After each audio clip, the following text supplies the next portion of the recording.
Le monde complexe et parfois chaotique des médias est un parfait terrain de jeu pour les cinéastes. Bienvenue sur Ciné Chronicle. Aujourd'hui, on vous propose une sélection des 12 meilleures satires et mises en abîme des médias et du journalisme. C'est un assortiment aléatoire de pièces maîtresses cinématographiques, en majorité signées par les plus grands cinéastes. Mais ces films révèlent surtout un panel de personnages cyniques, coriaces et sans vergogne, qui évoluent dans cette société capitaliste de plus en plus amorale et déshumanisée. C'est parti pour notre top 12 en 12 minutes. Prepare yourself for a perfectly outrageous motion picture. Récompensé par 4 Oscars en 1977, Network a su s'imposer comme une œuvre forte en forme de fable visionnaire. Sidney Lumet y signe une satire d'un cynisme absolu sur le pouvoir de la télévision, la toute-puissance de l'audimat et la primauté de l'argent sur l'humain. Howard Beale est le présentateur vedette de la chaîne UBS News qui, suite à des problèmes personnels, pète les plombs à l'antenne et annonce son suicide en direct.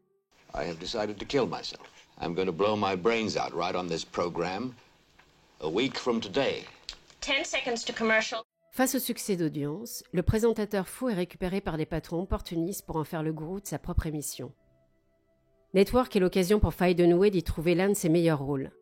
Diana Christensen est une responsable des programmes sans état d'âme, vouant sa vie et sa carrière au profit et au détriment de toute morale et humanité. Et ce n'est pas la carriériste et Miss Météo Susan Stone qui va la contredire. You're not anybody in America unless you're on TV. On TV is where we learn about who we really are. Because what's the point of doing anything worthwhile if nobody's watching?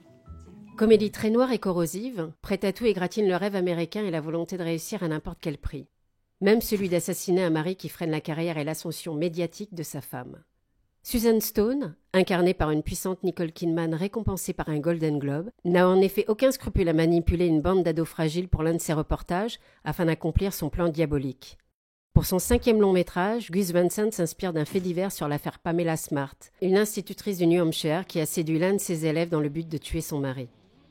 Le cinéaste brosse ici le portrait virulent et pathétique d'une arriviste, prête à tous les extrêmes pour briller sous les feux de la célébrité médiatique.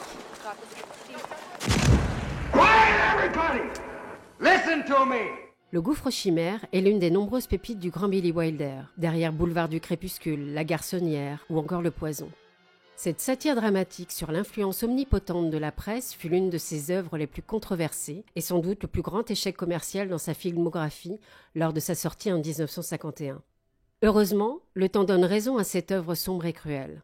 D'après le livre Conversation avec Billy Wilder, le scénario a pris une tournure vraiment sensationnelle grâce à la collaboration d'un ancien journaliste. Charles Tatum est un journaliste cynique et sans scrupules qui trouve enfin un sujet en or en exploitant la tragédie d'un mineur bloqué dans une galerie souterraine. Il va utiliser tous les moyens pour couvrir cet incident en exclusivité, quitte à faire durer ce sauvetage le plus longtemps possible. La chute n'en sera d'ailleurs que plus fatale pour ce personnage piégé dans sa rédemption tardive, au sens propre comme au figuré. I'm on to you. You're working for a newspaper. All you want is something you can print.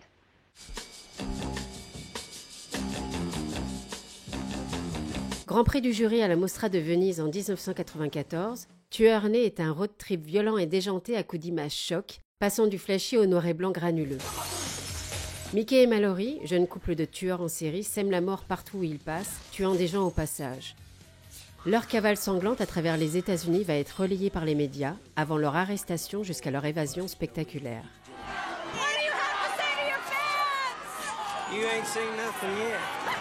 Oliver Stone pose ici un regard sur la représentation de la violence à la télévision.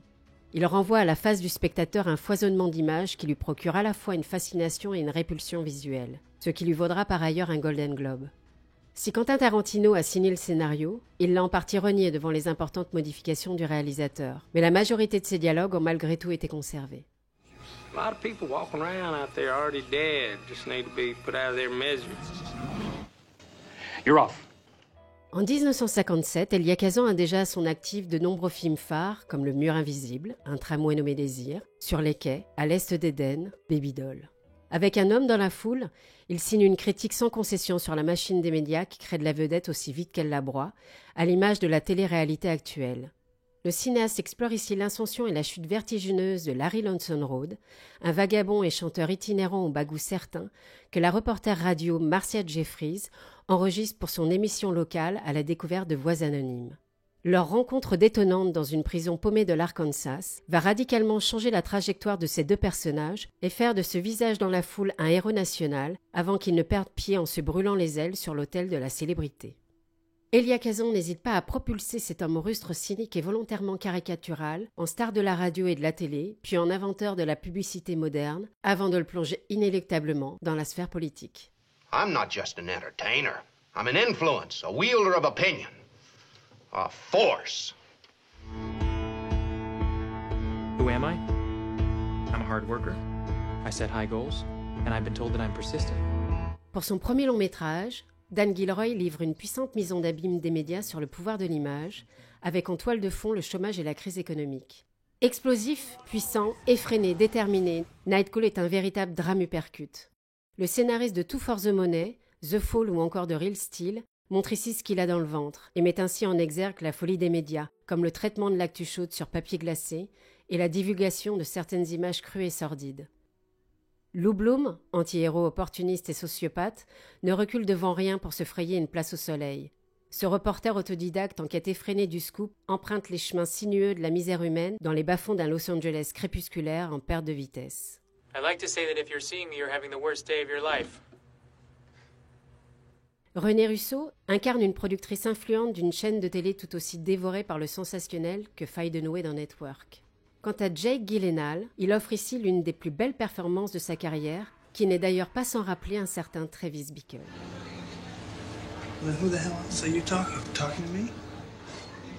Lauréat de la Palme d'Or à Cannes en 1976 et nommé aux Oscars, Taxi Driver marque les retrouvailles de Martin Scorsese avec Robert De Niro, 3 ans après leur première collaboration sur Mean Street. Le cinéaste brosse dans ce drame social le portrait d'un personnage en marge, symbole des traumatismes de l'Amérique post-guerre du Vietnam.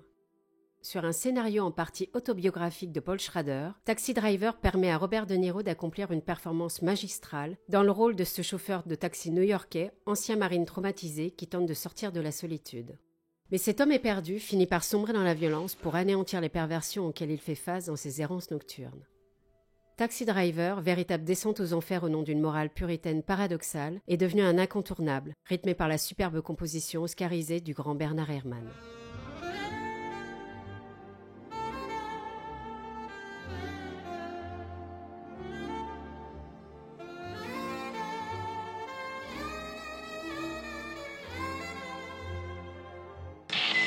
Max, it's that time again. Time to slowly, painfully ease yourself back into consciousness. Œuvre visionnaire, brutale et organique, Vidéodrome est une plongée nocive dans l'univers de la télévision et des canaux cathodiques liés aux images de violence et de pornographie. David Cronenberg, papa de la nouvelle chair, se livre ici à ses thèmes de prédilection. Sexualité déviante, transformation des corps, dérive de la science, troubles psychiques et autres hallucinations. Max Renn, incarné par James Wood, est un producteur de télévision en quête de programmes racoleurs pour son émission. Dans ses recherches, il tombe sur une vidéocassette de torture et de meurtre. Réalité ou fabrication ? Television is reality, and reality is less than television. Vidéodrome a d'abord été un échec public à sa sortie avant d'atteindre le statut culte au fil du temps. Grâce à son traitement dévastateur, au charme de Deborah Harry en parfaite sadomaso et au maquillage conçu par le grand Rick Baker, ce thriller de science-fiction viscéral et transgressif occupe une place fondamentale dans la filmographie de Cronenberg.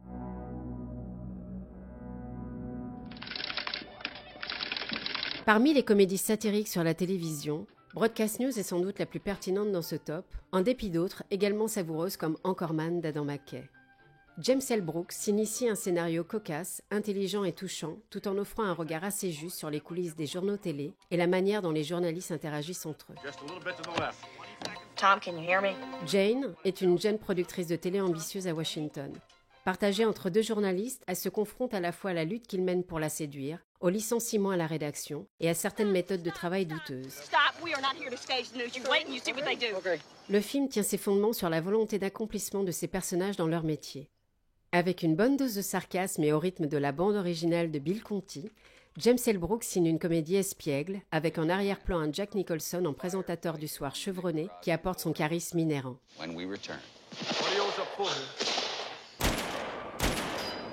Avec en ouverture l'un des plans séquences de près de 10 minutes les plus magistraux dans l'histoire du cinéma, Johnito s'initie à un véritable thriller d'action virtuose.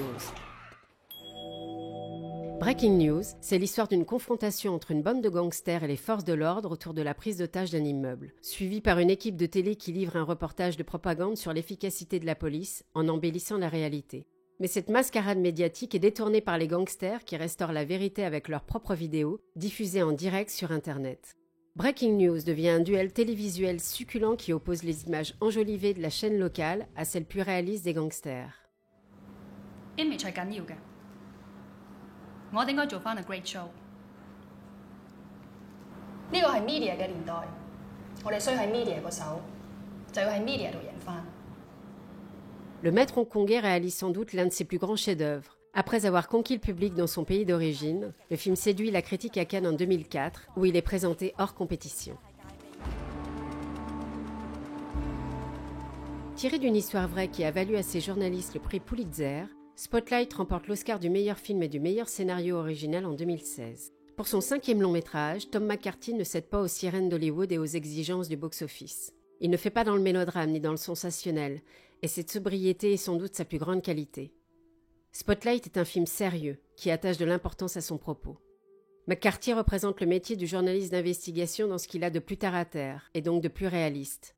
4 journalistes du Boston Globe mènent l'enquête autour des suspicions d'abus sexuels sur mineurs au sein de l'Église catholique. They knew, and they let it happen. 2 kids! We gotta nail these scumbags. We gotta show people that nobody can get away with this. Not a priest or a cardinal or a freaking pope! Le réalisateur nous rappelle ici le pouvoir du temps et de la patience, à l'heure où les chaînes d'infos en continu nous gavent de nouvelles prémâchées. Mais l'un des plus gros scandales médiatiques du XXe siècle aux États-Unis, c'est Alan J. Pakula qui l'adapte à l'écran en 1976. Car s'il ne faut retenir qu'un thriller politique sur la dénonciation, la puissance et la liberté de la presse et des médias, c'est bien Les Hommes du Président, lauréat de 4 Oscars sur 8 nominations. Pakula offre une brillante adaptation et plutôt fidèle aux livres passionnants de Bob Woodward et Carl Bernstein, qui ont enquêté sur le scandale du Watergate pour le Washington Post. Porté par Robert Redford et Dustin Hoffman, Les Hommes du Président en devient de surcroît bien plus sexy et glamour sur grand écran. Tous deux incarnent le journaliste idéaliste dans leur quête de vérité qui, en démarrant sur un cas en apparence insignifiant, déclenche un effet boule de neige dévastateur. Bernstein got another source. The guy just is confirmed. If there's any doubt, we can run it tomorrow. You don't have to. The story's solid. We're sure of it. He's just got off the phone with his gold. Okay, we go with it. Comme le formule toujours si bien la tagline de l'affiche originelle, Les Hommes du Président est en effet l'enquête la plus explosive du siècle qui a réveillé les consciences de la société de l'époque.